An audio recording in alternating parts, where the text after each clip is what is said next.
Good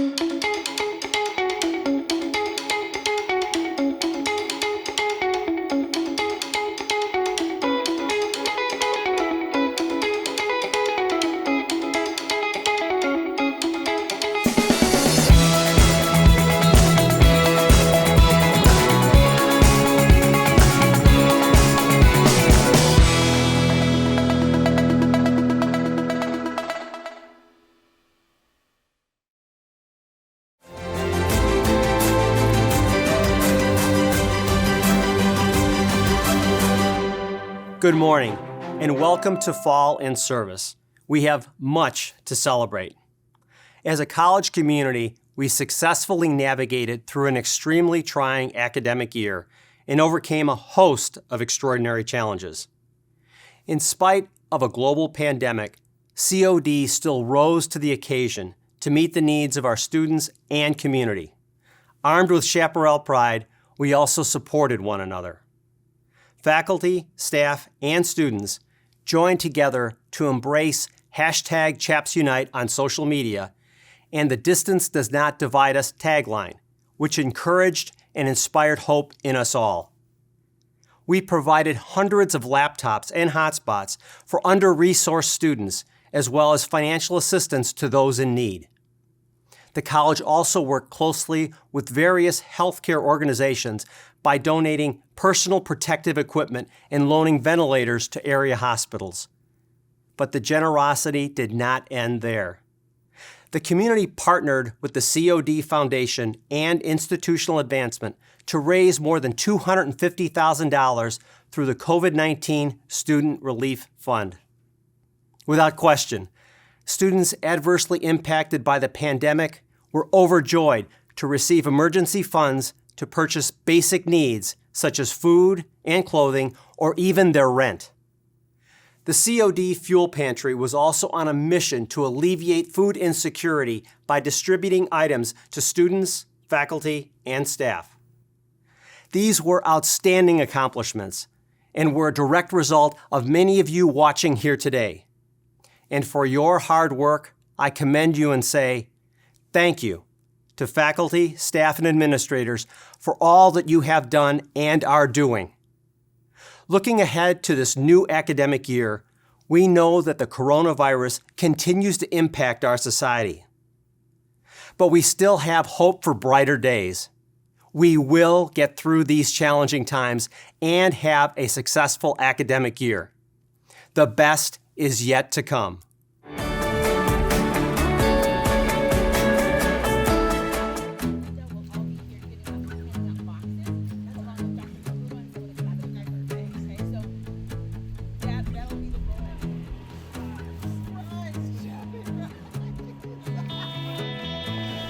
So today we're here to honor our Scholars Award recipients. The Scholars Award Scholarship Program at College of DuPage is for recent high school graduates.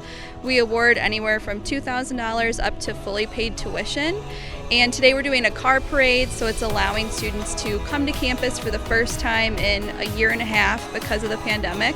So we're just here celebrating them. We're giving them a yard sign that says proud to be a COD scholar and some other COD memorabilia just to get them excited about the fall semester and welcome them to COD.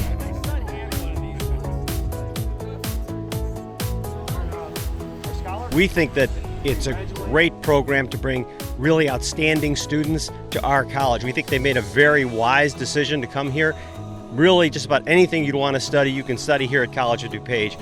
This is the place to start higher education, and we think that the individuals who are part of this scholarship program have made a very wise decision in coming here.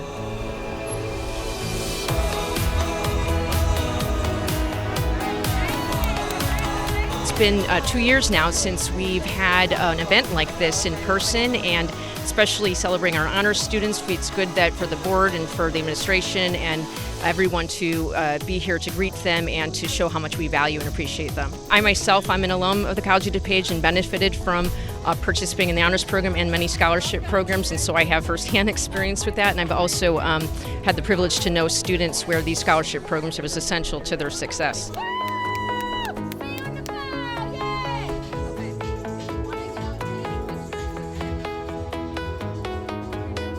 Very proud and very excited because it's a lot of work during high school to get it. And I'm going into STEM, and COD is considered one of the best community colleges for STEM. I'm just really excited. We had a crazy year, so I'm excited to finally be able to come here, figure out some stuff that we get to do. I don't really know what to expect, but I'm excited for it. It feels great. Like, I never won a scholarship. This is my first scholarship I won. I'm happy to be here at College DuPage and for this opportunity. So thank you guys so much, and yeah, I'll have fun this year.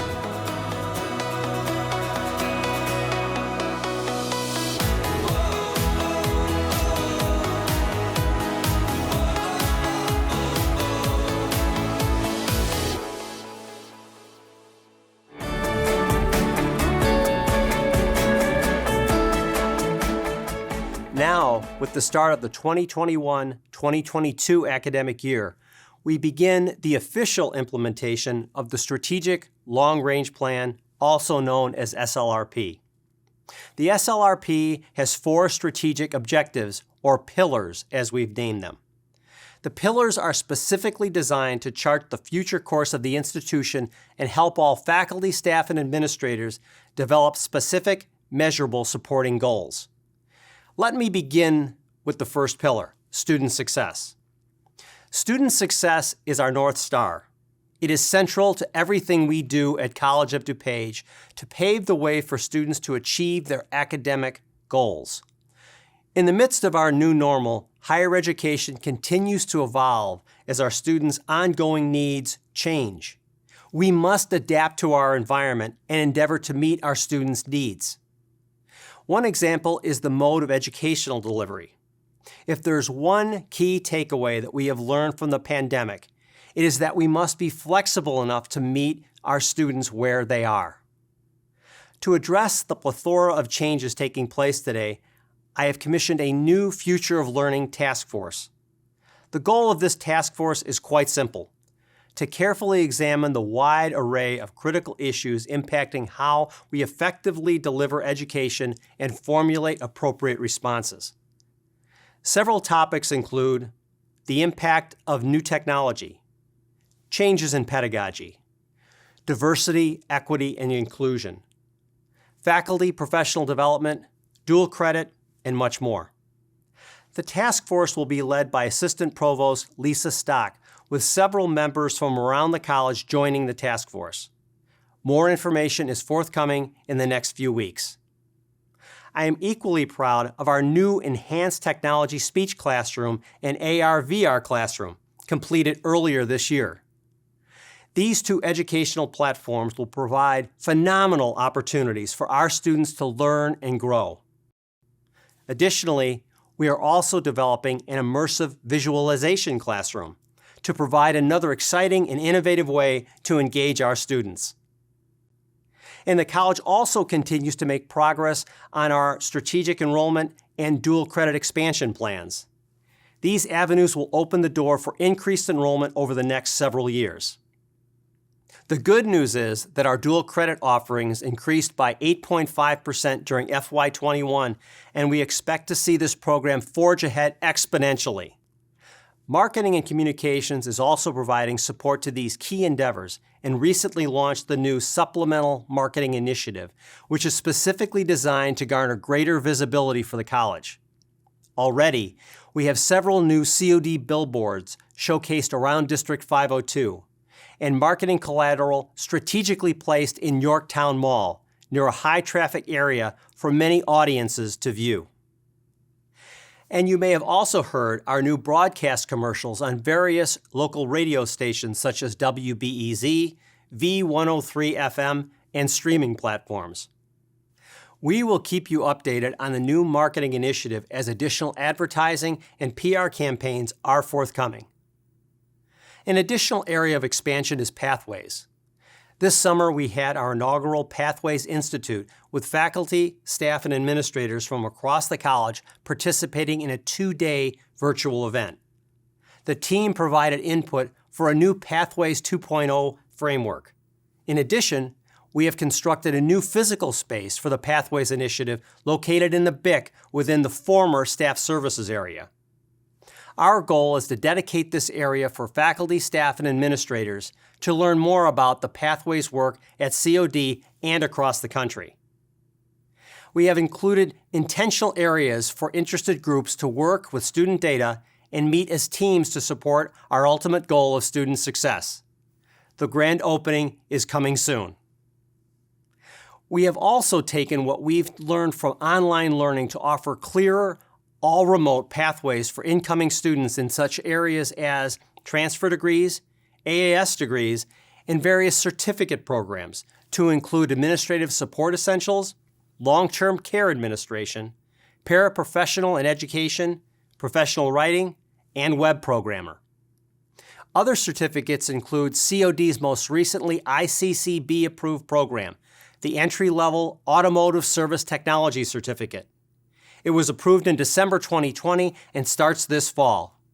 We are excited to share that we currently have 4 additional programs pending ICCB approval, which include web development, Python language proficiency, digital and social media marketing, and data analytics. But wait, there's more news to share. The Facilities Department has been extremely busy. As many of you know, our current Facilities Master Plan was updated in early 2019. The FMP, term for short, is the document required by the Illinois Community College Board to be updated every 5 years. We are currently evaluating architect qualifications for the Student Service Center and Student Success Expansion Plan, which includes the construction of a new multicultural and community center as its initial project. The multi-year undertaking is expected to be completed in 2025. We hope to begin construction of the MCCC next spring. With the many evolving changes at COD, now is an exciting time to see the FMP further develop as a guidepost in strengthening our efforts towards student success.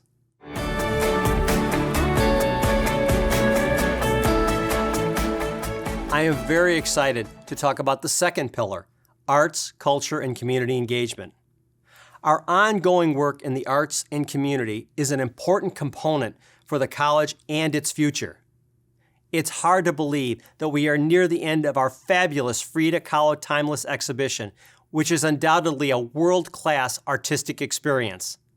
Thousands of people from across the globe have come to our campus and can't stop talking about this outstanding exhibit, from Facebook to Twitter to Instagram. Hats off to MAC Director Diana Martinez and Curator Justin Whitty and their entire staff. Bravo! Thus far, more than 65,000 tickets have been sold, and the MAC is on pace to hit our goal of 100,000 visitors. Moreover, due to the popularity of the exhibit, Frida Kahlo Timeless is being extended 1 week and will now sunset September 12th. As if that's not enough, already we are making plans for our next exhibit, which we will unveil in the coming weeks. The MAC is also resuming its Performing Arts series and bringing back live shows this fall with performers from around the world to include the Texas Tenors and the High Kings. And from a community engagement perspective, I'm also pleased to share that Assistant Vice President Joe Cassidy and Associate Dean Tom Brady, in partnership with Marketing and Communications, will host a special 9/11 commemorative hybrid event with special guests next month to remember a tragic and historic day 20 years ago. All are invited to this important live streaming community event. We hope that you will join us.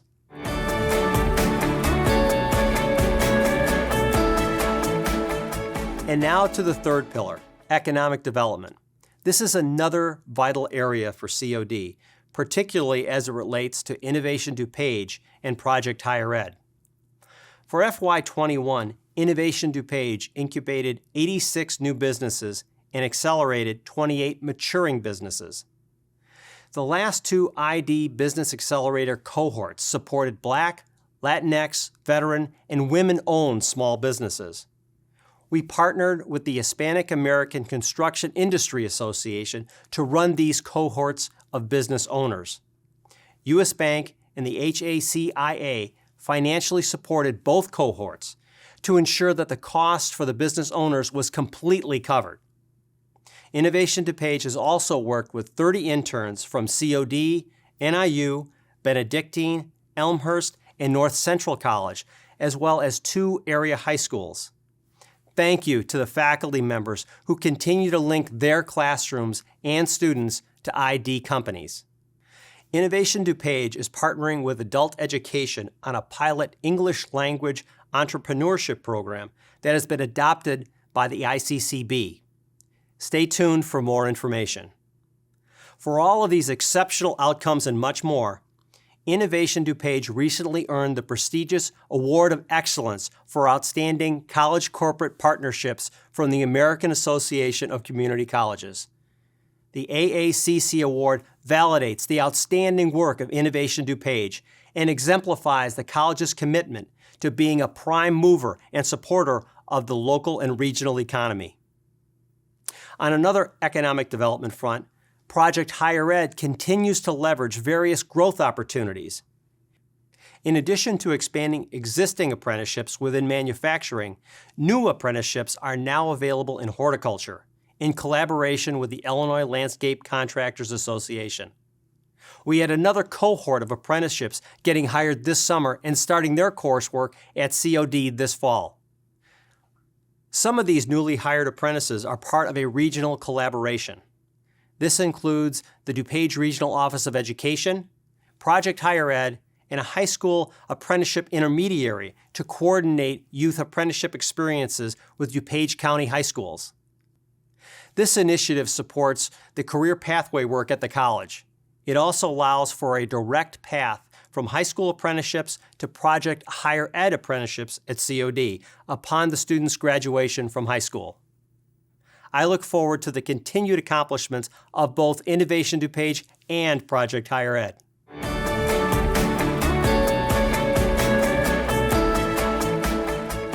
And the final pillar is organizational development, which speaks to our training of employees in overall workforce success. This year's national recognition of the college by Forbes magazine as one of the country's top mid-sized employers is a true testament to our development as an institution. I am very proud of this honor from such a prestigious organization. I would also like to pause and recognize 4 of my newest cabinet officers, who are now permanent members of my senior executive leadership team. Many of you know and have worked with Vice President of Administrative Affairs, Ellen Roberts. Ellen previously served as COD's Director of Business Services for several years. General Counsel Lily Kalin. Lily was promoted from the position of COD Assistant General Counsel. Vice President of Institutional Advancement, Walter Johnson. Prior to assuming his new post, Walter was our Manager of Corporate Development. Vice President of Human Resources, Maritza Ruano.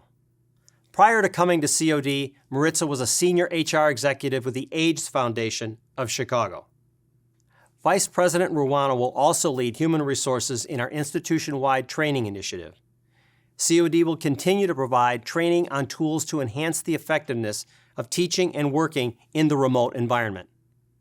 We will also include professional development opportunities related to diversity, equity, and inclusion. Moreover, we are about to issue a request for proposals for the engagement of a consultant to assist us in the further implementation of our equity plan. The consultant will do 2 primary things for us. First, the consultant will help us conduct an institution-wide assessment that will gauge our understanding of and sensitivity for matters related to DEI. Second, the consultant will assist us in developing DEI training and enhancing diversity in our recruitment practices. Another critical component of our organizational development pillar relates to a portion in the college's institutional philosophy which states, "College of DuPage is committed to excellence. We seek quality in all that we do."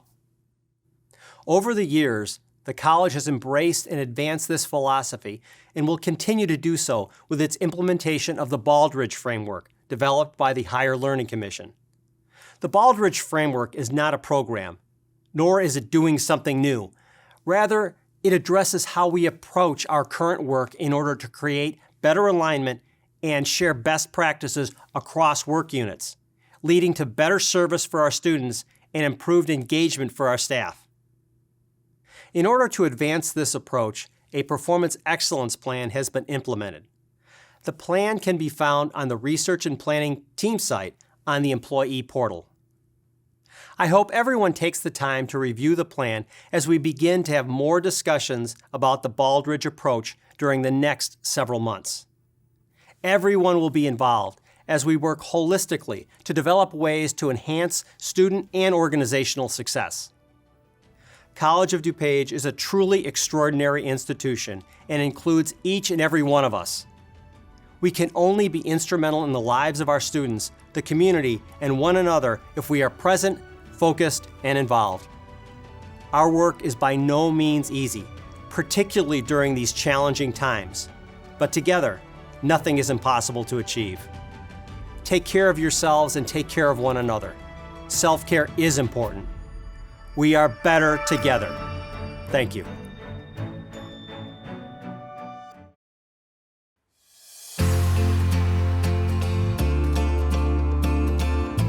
Welcome back for the start of the fall 2021 semester.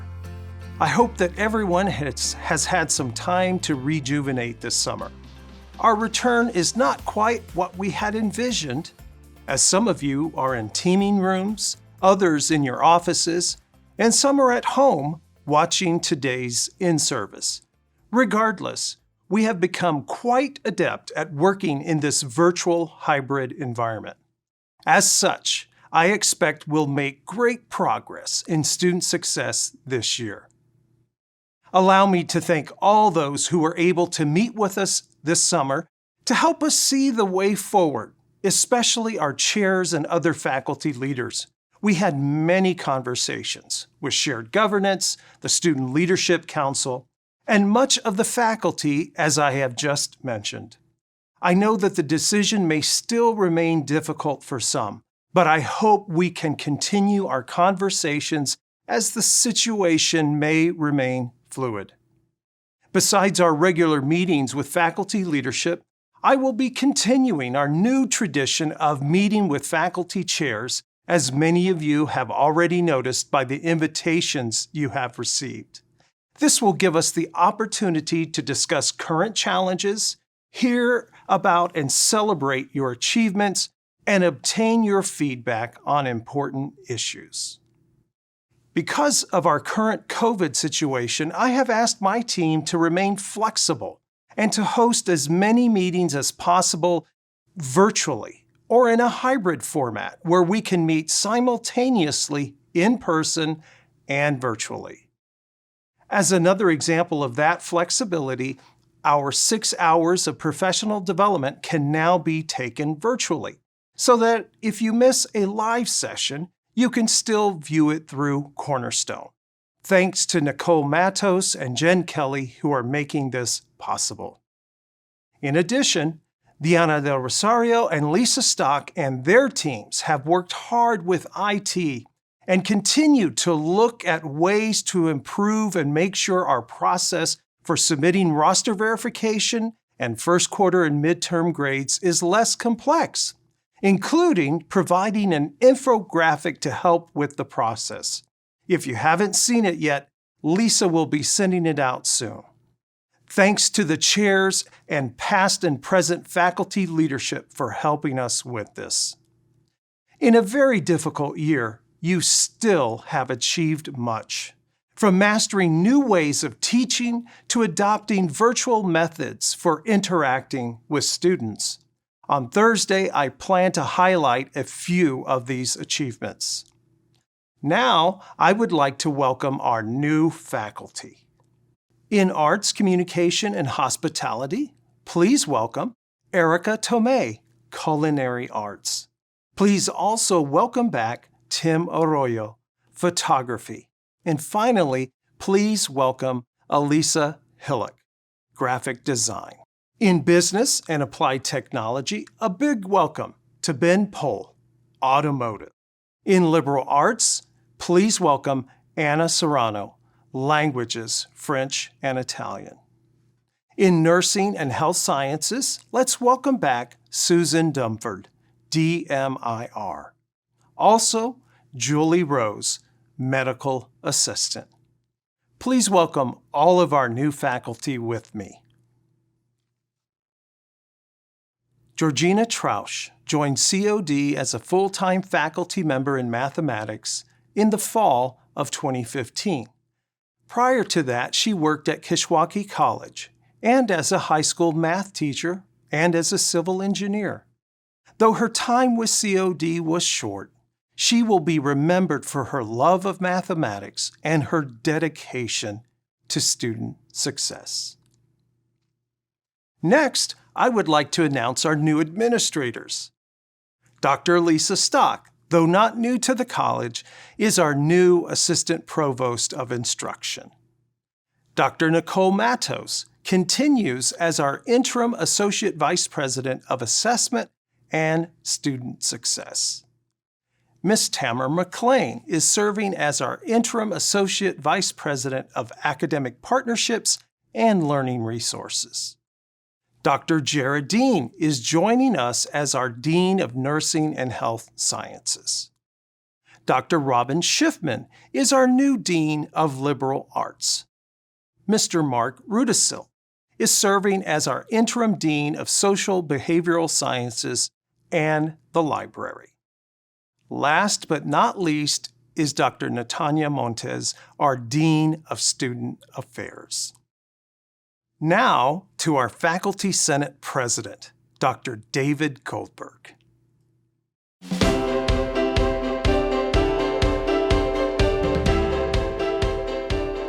Good morning. As I record these comments at the start of August, the immediate future of the fall semester remains uncertain. Which faculty will return to campus and under what conditions continues to be an evolving conversation.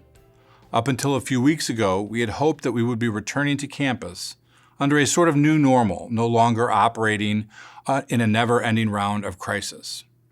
Now it appears we are looking at a fall semester, including the masks, distancing, and protocols to which we have become largely accustomed.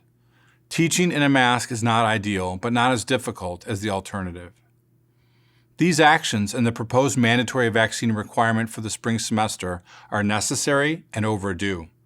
Although many faculty and college employees have engaged in a healthy debate on the merits and logistics of implementation, it is time to accept the need for a mandatory vaccine for students, faculty, and all college employees.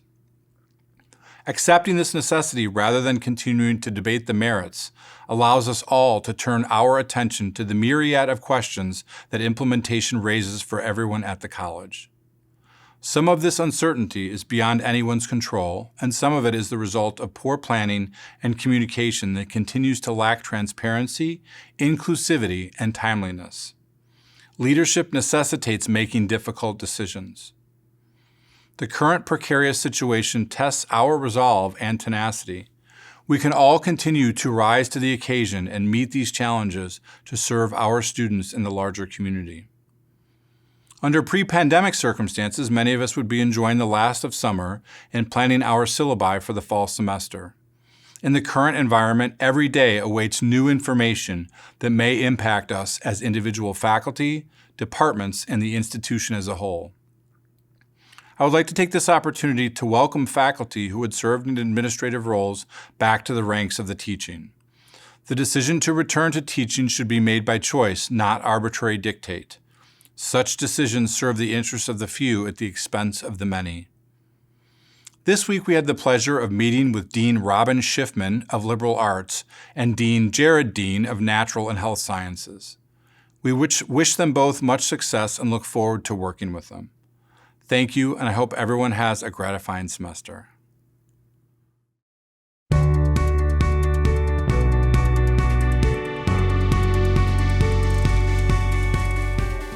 Hello. Welcome, adjunct faculty, to our Fall 2021 in-service. The beginning of the fall semester reminds us that the future holds infinite possibilities. I know that we're about to begin a wonderful year filled with hope, vision, and excitement. As we start the semester, I wish everyone the greatest success as we welcome our students to their educational journey. We will continue our focus on teaching and learning so that our students persist and are career ready. It is my great pleasure to address you today because I believe we have incredible adjuncts that work here. Thank you for all you have done and all you continue to do to support our students. Our students need your guidance, your wisdom, and your care.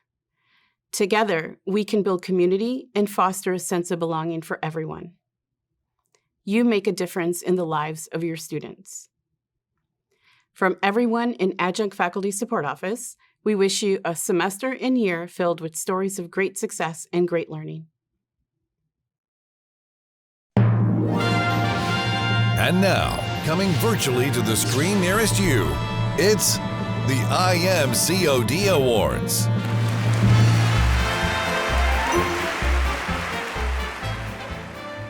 Good morning, everyone, and welcome to the IMCOD Employee Award Ceremony. My name is Maritza Ruano, and I am Vice President of Human Resources at College of DuPage. This ceremony recognizes the nominees and winners for their accomplishments at COD that go above and beyond. As a reminder, the criteria for both the team award and individual award are: exemplifies the college's core values, service excellence, and exceptional performance. We have many exceptional teams and individuals at COD, and the selection process was quite difficult. Before we recognize our award winners, we'd like to take a moment to recognize all of our team and individual nominees.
It is now my distinct honor and privilege to announce both the team and individual IMCOD award winners. We will begin with our team award winners. We typically have one team award winner each semester. This semester, however, there were two teams with outstanding performance. I am pleased to announce the Conference and Event Services team and the Registration team are both IMCOD Team Award winners. The Conference and Event Services team enthusiastically took on the challenge of playing a significant role in keeping our students, staff, and faculty safe and healthy for more than a year, and worked tirelessly to ensure protocols were maintained. The registration team modeled service excellence to COD students during a time period of exceptional change and challenge. They ensured every interaction was positive and in support of the students' unique and individual needs. Congratulations to both of our team winners. Well done. It is now my privilege to announce the winner of the IMCOD Individual Award, Karen Bullum. Karen's nominator describes her as loyal and hardworking, performing high-quality, behind-the-scenes tasks. She is reliable and responsible, finishing projects with tight deadlines. She is respectful and professional with all her interactions with faculty and with students. Karen embodies the core values of COD. Congratulations to our individual winner and all who were nominated. We value each and every one of you. Here's to a great semester and keep up the good work.